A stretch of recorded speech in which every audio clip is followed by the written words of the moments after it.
Hi viewers, welcome to our channel. ప్రస్తుతం మనతో పాటు సీనియర్ జర్నలిస్ట్ దామ బాల సార్ ఉన్నారు. వారితో మాట్లాడదాం.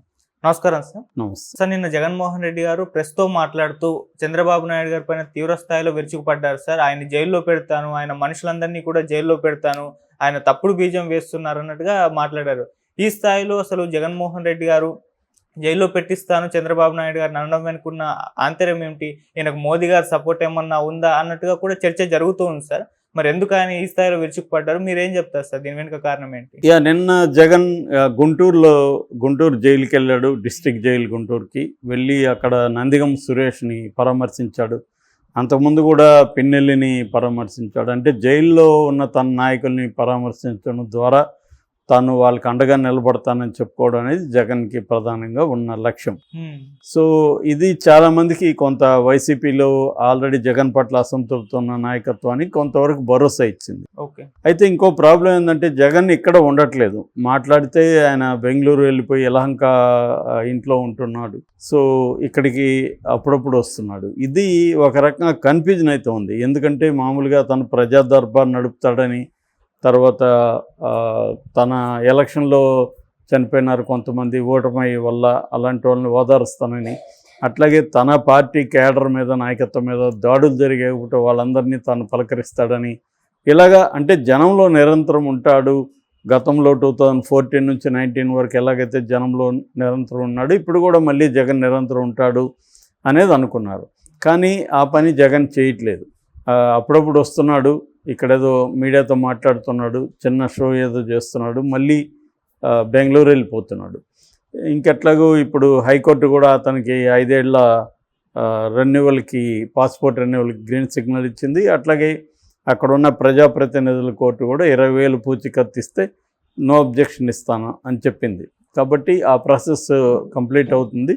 వితిన్ 2-3 డేస్లో ఆయన లండన్ వెళ్ళే అవకాశాలు కూడా ఉంది. అక్కడ 25th వరకు ఆయన అక్కడ ఉంటాడు.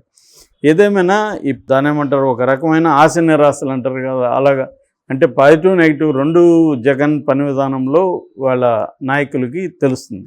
అందుకని జగన్ ఏం చేస్తున్నాడంటే వచ్చినప్పుడు అంతా చాలా సీరియస్గా చంద్రబాబు ప్రభుత్వం మీద, చంద్రబాబు మీద రియాక్ట్ అవుతున్నాడు.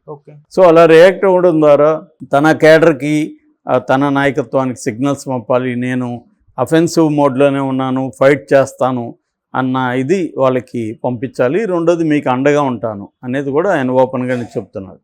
సో ఈ కాంటెక్స్లో నిన్న ఈ సురేష్ని, తర్వాత విజయవాడ డిప్యూటీ మేయర్ భర్త శ్రీనివాసరెడ్డి కూడా ఈ కేసులోనే ఉన్నాడు. ఈ మంగళగిరి తెలుగుదేశం ఆఫీస్ మీద దాడి జరిగిన కేసులో, ఈ కేసుకు సంబంధించి ఆ శ్రీనివాసరెడ్డిని, ఇటు నందిగం సురేష్ను పరామర్శించి బయటకు వచ్చిన తర్వాత మీడియాతో మాట్లాడినాడు జగన్. అందులో ప్రధానంగా అతను మళ్ళీ సేమ్ పాత పట్టబడ్డాడు.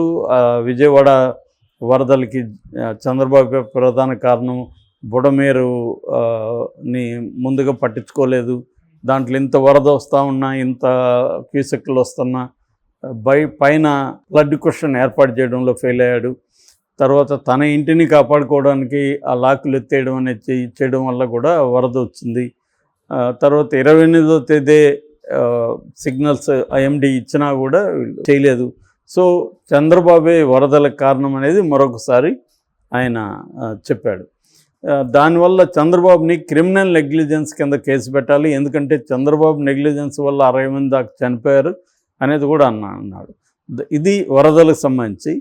అట్లాగే బోట్లు తెలుగుదేశం చాలా పెద్ద ఎత్తున ప్రచారం చేస్తుంది, వైసీపీ బోట్లు, వైసీపీ రంగులని. దాన్ని జగన్ నిన్న మళ్ళీ దాన్ని కూడా మాట్లాడాడు. ఇదంతా చీప్ రాజకీయం చేస్తున్నారు, తెలుగుదేశం మీడియాతో పెట్టుకొని రకరకాల కథనాలు వండుతున్నారు. యాక్చువల్గా ఇది చంద్రబాబు హయాంలోనే ఈ బోట్లకి లైసెన్స్ ఇచ్చారు. ఈ బోట్లు ఓనర్లు అయిన ఉషాద్రి కావచ్చు, కోమటి రామ్మోహన్ కావచ్చు, వీళ్ళిద్దరు కూడా తెలుగుదేశం మనుషులే. లోకేష్కి దగ్గరగా ఉన్నవాళ్ళు.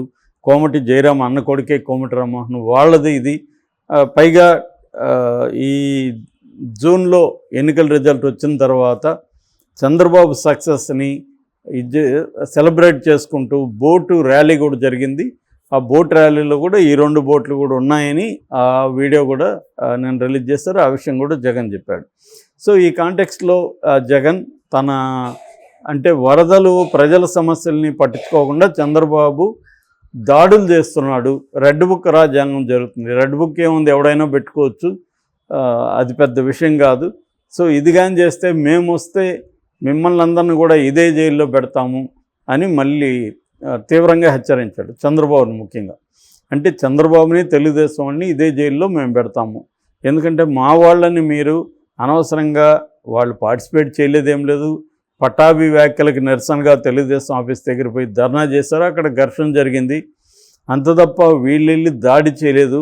అటువంటి విజువల్స్ ఉంటే మరి బయట పెట్టాలి కదా, విజువల్స్ సీసీ ఫుటేజ్ ఉండాలి కదా దాడి చేసినట్టు. అవేమి లేకుండా సంబంధం లేని వాళ్ళని ఇరికించడానికి, ఆ దాడిలో ఎవరైతే ఆ ఘర్షణలో ఉన్నారో వాళ్ళని కొంతమందిని తీసుకొని వాళ్ళ వాంగ్మూలాలు, వాళ్ళని బెదిరించి వాంగ్మూలాలు తీసుకొని ఆ వాంగ్మూలాలు బేస్ చేసుకొని ఇప్పుడు అరెస్ట్ చేస్తున్నారు. ఇలాగాని నేను చేయాలంటే చాలామందిని చేసి ఉండేవాడిని. నేను ఓన్లీ 41 నోటీసులు ఇచ్చి చాలామందిని పంపించేసాము, ఎందుకంటే 7 ఏళ్ళు జైలు శిక్ష పడే కేసుల్లో 41 నోటీసు ఇస్తే చాలని కోర్టులు చెప్పాయి, కానీ వీళ్ళు అది పాటించట్లేదు అనేది అతను ప్రధానంగా చెప్పింది. సో ఒక రకంగా ఏమో చంద్రబాబు అక్రమాలు చేస్తున్నాడు, ప్రజలకు సంబంధించి అనేక కార్యక్రమాలు చేయడంలో ఫెయిల్ అయ్యాడు, అట్లాగే వరదల్లో ఫెయిల్ అయ్యాడు, చంద్రబాబులో వరదలు వచ్చాయనేది ఒకటి. రెండోది మళ్ళీ అధికారంలోకి వస్తాం, మీరు శాశ్వతంగా ఉండరు, మేము వచ్చినాక మిమ్మల్ని అందరినీ జైల్లో పెడతాం అంటే ముందు నుంచి కూడా ఈ బెదిరింపు అనేది జగన్ చేస్తూ వస్తున్నాడు.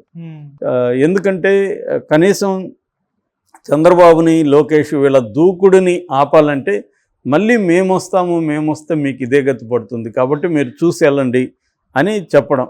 ఇదే పని మరి జగన్ కూడా చేసి ఉండాలి కదా. జగన్ కూడా వీళ్ళని అరెస్ట్ చేయకపోయింటే ఇప్పుడు వీళ్ళు కూడా చేయరు కదా. చంద్రబాబుని జైలుకి పంపించుకుంటే జగన్, ఇప్పుడు చంద్రబాబు ఇంత కక్ష కట్టుకునేవాడు కాదు.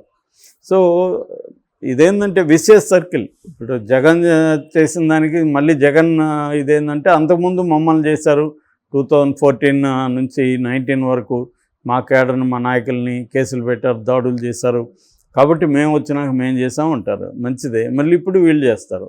సో ఇది నిరంతరం నెవర్ ఎండింగ్ విషయస్ సర్కిల్ లాంటిది. ఎందుకంటే వీళ్ళు రివెంజ్ చేయడం, మళ్ళీ వాళ్ళు కౌంటర్గా చేయడం, మళ్ళీ వీళ్ళు వచ్చినప్పుడు వీళ్ళు చేయడం, ఇలా కంటిన్యూ అవుతుంది. ఇక్కడ కూడా మనకు అదే జరుగుతుంది. బీఆర్ఎస్ ఉన్నప్పుడు రేవంత్ రెడ్డిని వీళ్ళని కేసులు పెట్టి చేసినప్పుడు రేవంత్ రెడ్డి ఇప్పుడు రివర్స్లో వీళ్ళ మీద చేస్తున్నాడు. సో ఇది పొలిటికల్ వెండెట్ అనేది కామన్ అయిపోయింది. దీనివల్ల ఏమవుతుందంటే వీళ్ళ శక్తులు దీని మీద కేటాయిస్తారు, ఇటు గవర్నెన్స్ కానీ, డెవలప్మెంట్ కానీ, వెల్ఫేర్ కానీ దీని మీద ఫోకస్ అనేది తగ్గుతుంది. ఒక్కోసారి ఏం చేస్తారంటే దాని డైవర్షన్ కోసం తాము వెల్ఫేర్, ఇప్పుడు చంద్రబాబు ఇచ్చిన హామీలేవి, మేజర్ హామీలేవి నెరవేర్చట్లేదు.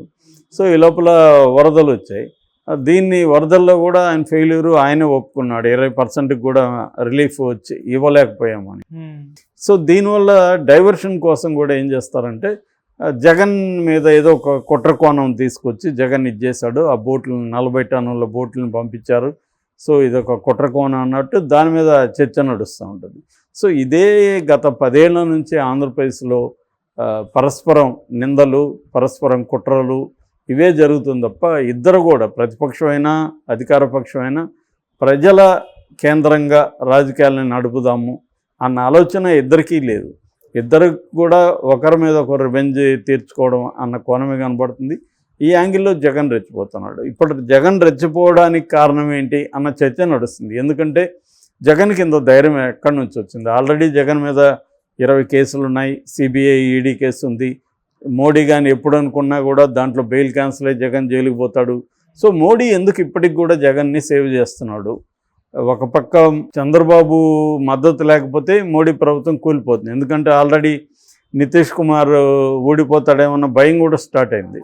ఎందుకంటే నితీష్ కుమార్ అట్లా తేజస్వి యాదవ్తో వాళ్ళతో కొంత క్లోజ్ అవుతున్నాడు. సో కాబట్టి నితీష్ కుమార్ కానీ వెళ్ళిపోతాడేమో అన్న ఇది. నితీష్ కుమార్ వెళ్ళిపోతే కంప్లీట్గా చంద్రబాబు మీద డిపెండ్ అయ్యి మోడీ ప్రభుత్వం ఉంటుంది. ఇటువంటి కాంటెక్స్ట్లో మోడీ జగన్ ఎందుకు సేవ్ చేస్తున్నాడు అనేది ఇప్పుడు పెద్ద ప్రశ్న. ఎందుకంటే ఆ కేసులు హైకోర్టు 2 సార్లు చెప్పినప్పటికి కూడా రోజువారీ విచారణ అనేది మొదలు కాలేదు. అంటే అది ఎవరు చేయాలి? సిబిఐ కోర్టు, సిబిఐ సీరియస్గా తీసుకొని చేయాలి, సిబిఐ అండ్ ఈడీ. మరి ఎందుకు చేయట్లేదు అనేది బిగ్ ప్రశ్న.